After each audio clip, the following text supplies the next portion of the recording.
அவருக்கு ஒரு ரூபாய் செத்து போயிட்டா எல்லாரும் அவர் மேலே தான் சார்ஜ் பண்ணுறாங்க. அவர் தான் அதுக்கு பதில் கொடுக்கணும். நான் அவரும் பதில் கொடுக்குறதா இன்றைக்கி எல்லா வழியும் வெளியில் வராமல் உட்காந்துக்கிட்டு இருக்காரு. கட்சியை நடத்துகிற தலைவருக்கு முகத்தில் 2 கண்ணு இல்லை, உடம்பு பூரா கண்ணா இருக்கு. பல்வேறு விதமான மனிதர்களை அடக்கிய ஒரு கட்சி. எல்லாரையும் ஒன்று சேர்த்து அதை அழைச்சிக்கிட்டு போகிற திறமை எந்த கட்சி இருக்கிறதோ அந்த கட்சி வெற்றி பெறும். அது இல்லாத கட்சி கொஞ்ச காலத்தில் இல்லாமல். ஆனால் தமிழக வெற்றி கழகத்தால் 41 பேர் உயிரிழந்த சூழ்நிலையில் அந்த கட்சியிலேருந்து முக்கிய நிர்வாகிகள் யாரும் போல, அந்த மாவட்டத்திலேருந்து யாரும் போல. ஆனால் இவங்க அந்த அமௌண்ட்டை வந்து ஆர்டிஜிஎஸ் மூலிமா அவங்க பேங்க்குக்கு அனுப்பியிருக்காங்க. எப்படி பார்க்குறீங்களா? எப்படி பார்க்குறது?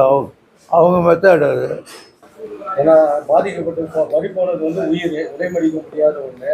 அதை நேரில் போய் சந்திச்சு இல்லைன்னா ஒரு இடத்துக்கு வர வச்சாச்சு அவங்க பண்ணியிருக்கலாம். இதெல்லாம் நீங்கள் அவரை கேட்கணும். என்னென்ன நான் போகிறதுக்கு நான் என்ன பண்ணுவேன்?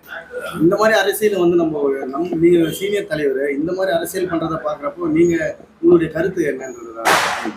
என்னுடைய கருத்து அவங்க கட்சிக்கு எது செய்து நல்லா இருக்கும், எது வின்னிங் சான்ஸ் கொடுக்குறது அவங்க டிசைட் பண்ண வேண்டியது.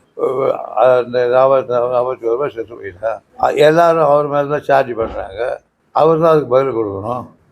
நான் அவரும் பதில் கொடுக்குறதா இன்றைக்கி எல்லா வழியும் வெளியில் வராமல் உட்காந்துக்கிட்டு இருக்காரு. அது எந்த அளவுக்கு அவருக்கு பலன் கொடுக்கணும்னு எனக்கு தெரியல. ஏன்னா லேட்டான ஆறுன கஞ்சின்னு சொல்லுவான் ஊரில், அது மாதிரி போயிடும். அதுக்குள்ளே அவங்களுக்கே மனம் தெரிஞ்சிடும். அதுக்குள்ள துக்கத்தை மறந்துடுவாங்க. இப்படி பல பிரச்சனைகள் இருக்கு. அதையெல்லாம் எண்ணி பார்க்கக்கூடிய அரசியல் சாதுரியம் அவர் இருக்கான்னு எனக்கு தெரியாது.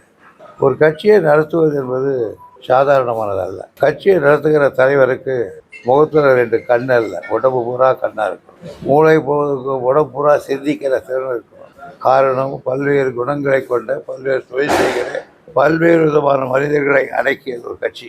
எல்லாரையும் ஒன்று சேர்த்து அதை அழைச்சிக்கிட்டு போகிற திறமை எந்த கட்சி இருக்கிறதோ அந்த கட்சி வெற்றி பெறும், செழிப்பாக இருக்கும். அது இல்லாத கட்சி கொஞ்ச காலத்தில் இல்லாமல் போயிடும்.